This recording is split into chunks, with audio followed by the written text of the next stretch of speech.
Hello, guys. Welcome to Reddit Uncovered. Hope you all are good, and before we jump to today's stories, don't forget to hit the like and subscribe button below. Also, let me know in the comments on which stories you guys want me to work, and the next video will be on that. Let's get started. So, the title of the first story says, Am I the asshole for cutting off my family after everything that's happened? Let's jump to the whole story and see what it is, and then I'll share my opinion. I have 25, 7 months pregnant, have been low contact with my family for a while, but I'm now considering going completely no contact. For context, I already had a strained relationship with my dad. A couple years ago, he slept with my brother's fiancée and then moved her into his house.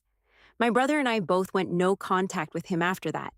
To make it worse, my brother and her had been together since they were 12 years old, and they have a child together. My dad literally watched her grow up, which makes the whole situation feel even more disturbing. Even after all that, I stayed in contact with my grandma, aunts, and uncles on my dad's side, but they never respected my boundaries.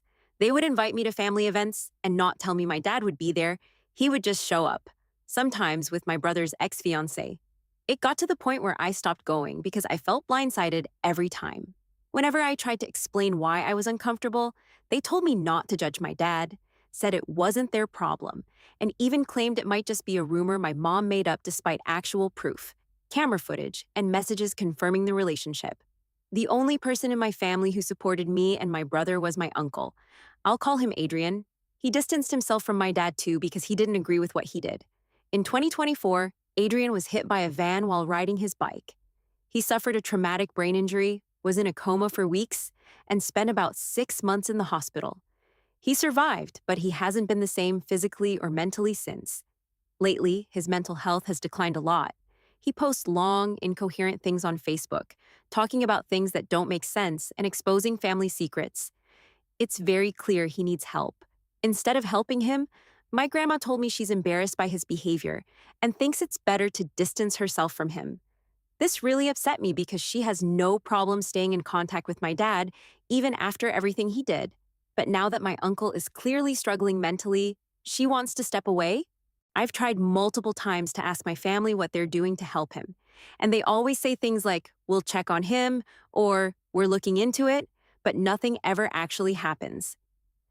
Last week, one of Adrian's friends texted me saying, the police took him to a mental hospital and asked me to inform the family because they couldn't get a hold of them. So I did. I told my grandma, my aunts, and my uncle. Instead of stepping up, they started texting me for updates as if I'm the one responsible. I'm just his niece. Meanwhile, I'm 7 months pregnant and trying to prepare for my baby shower. After 3 days, I asked my grandma if she had contacted the hospital. She said she had just been texting him and guessed they should call. That honestly pushed me over the edge. Why would he even have his phone in that situation? And why did it take days for them to think about calling the hospital? It feels like they don't care, or worse, they're embarrassed of him now that he's mentally unwell. The double standard is what really gets me.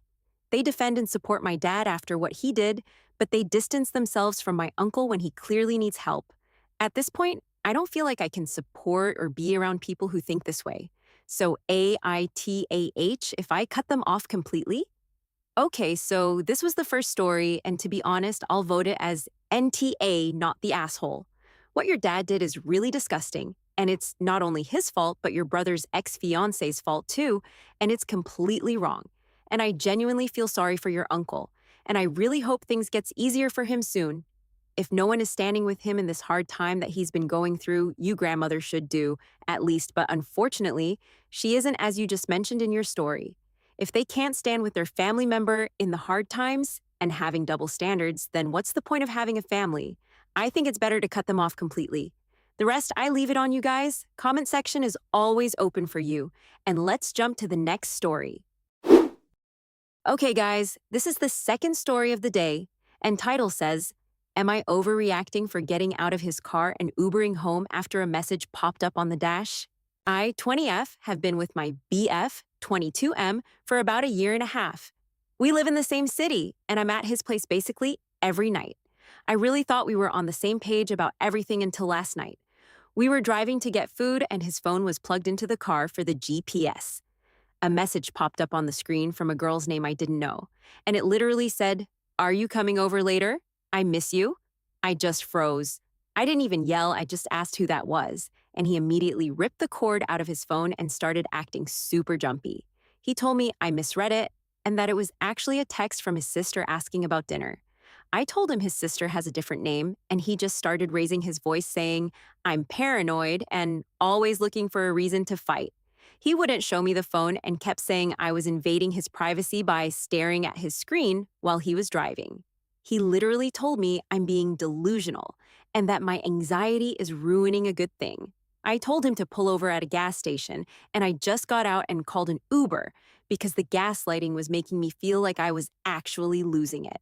Now he's blowing up my phone saying I'm immature for jumping out of the car and that I'm too unstable to be in a relationship if I'm going to freak out over a random notification. He's making me feel like I'm the one who messed up, but I know what I saw. AIO? Am I actually being too much? Or is he obviously cheating? Well, girl, first of all, you are not overreacting. And he's not just cheating, he's a manipulative person too. And I would genuinely suggest you to get out of this relationship as soon as possible before it gets too late. And secondly, if he's not cheating, which I'm pretty sure he is, by the way, how he turned things, then he should have shown you the chat or his phone, which he didn't. And the way he acted clarifies that he is cheating. And he wasn't expecting a text at that time. What do you guys think? Let me know in the comments, and let's Jumo to the next story. Also, please hit the like and subscribe button below. It really means a lot to me, and if you want to share your story, then feel free to email it at yourreddituncovered@gmail.com. The title of the third story is Am I the Asshole for Accepting My Dream Job Offer? Let's jump to the whole story first. I just got offered my dream nursing job. My wife is very against it and being passive aggressive. It's a 25 grand a year increase in pay. My current hospital is 10 minutes from home, and this new hospital is about an hour drive each way. It's exactly where I wanted to end up in my career, and jobs like this are of short supply. She's upset that I'll be home less, although I see it as more of an opportunity to be home more. My current schedule is 12 p.m. to 12 a.m. 3 days a week. This is 4 days a week, 6 a.m. to 4 p.m. Her response was, You know how I feel about it. You're just going to do whatever you want. What I want is more support and enthusiasm. She's a stay-at-home mom with our 2, 5, and 3-year-old. AI, the asshole. If I accept the position? Okay, so after reading the whole story, I'll vote it as an NTA, not the asshole, because in my opinion, everyone has a right to do their dream job. And if it as such of a golden opportunity, then why no? I'd say if it's your dream job, you definitely do it even if it don't get you that 25 grand's raise. And also congrats and good luck. Okay, guys, this is the fourth story of the day, and the title says, Am I the asshole for walking out on my roommates after months of being used, disrespected, and treated like a live-in servant?